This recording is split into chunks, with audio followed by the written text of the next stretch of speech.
আওয়ামী লীগ শেখ হাসিনা চলে গেছে, কিন্তু অনেক আওয়ামী লীগ কিন্তু বাংলাদেশে রয়েছে এবং তারা সুযোগের অপেক্ষা আছে।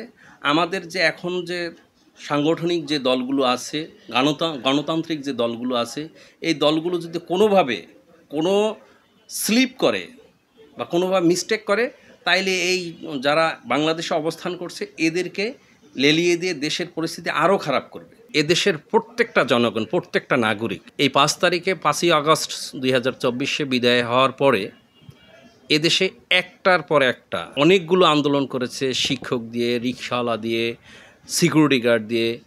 এরপরে শেষ এখন আসছে তাদের যখন বিচার কার্যক্রম শুরু হয়েছে, এখন তারা 13 তারিখে লকডাউন ডেকেছে বিচার কার্যক্রমকে ব্যাহত করার জন্য এবং এদেশের মানুষের সুন্দরভাবে জীবনযাপন থেকে দূরে রাখার জন্য, অশান্তি সৃষ্টি করার জন্য এই 13 তারিখের লকডাউন। আপনি 17 বছরের ইতিহাস দেখবেন, এই যে আগুন দেওয়ার যে ঘটনা, এটা কিন্তু বিএনপি জামাতের কাজ ছিল না বা অন্য কোনো সংগঠনের কাজ ছিল না।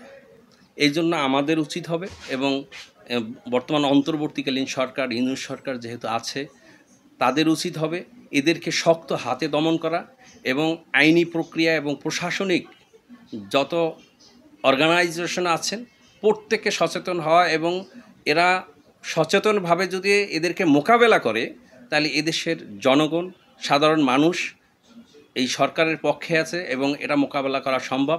তারা শুধুমাত্র লকডাউন দিয়েছে, তারা লকডাউন সফলতা অর্জন করতে পারবে না।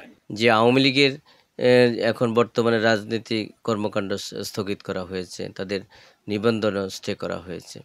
তা আমি মনে করি যে বিশেষ করে যে আওয়ামী লীগ স্বাধীনতা যেই দলের মাধ্যমে এসেছে, বাংলাদেশের 54 বছরের ইতিহাসে রাষ্ট্রীয় ক্ষমতায় ছিল অর্ধেক সময়, সেই দলকে বাদ দিয়ে বা সেই গোষ্ঠীকে বাদ দিয়ে একটি ফ্রি ফেয়ার নির্বাচন হতে পারে না।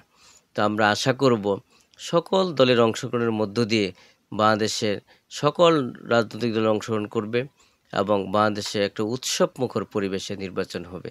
ওই নির্বাচনের মধ্য দিয়ে আমাদের দেশে একটা গণতন্ত্র পুনঃপ্রতিষ্ঠিত হবে এবং দেশে একটা স্বাভাবিক পরিস্থিতি বিরাজমান হবে। বিশেষ করে এই যে আজকে বিশেষ করে বর্তমান যে দেশের যে পরিস্থিতি আছে, আমি মনে করি যে সকল দলের অংশগ্রহণের মধ্য দিয়ে একটি ফ্রি ফেয়ার নির্বাচনের মধ্য দিয়ে এই সমস্যাটার সমাধান হতে পারে বলে আমি মনে করি।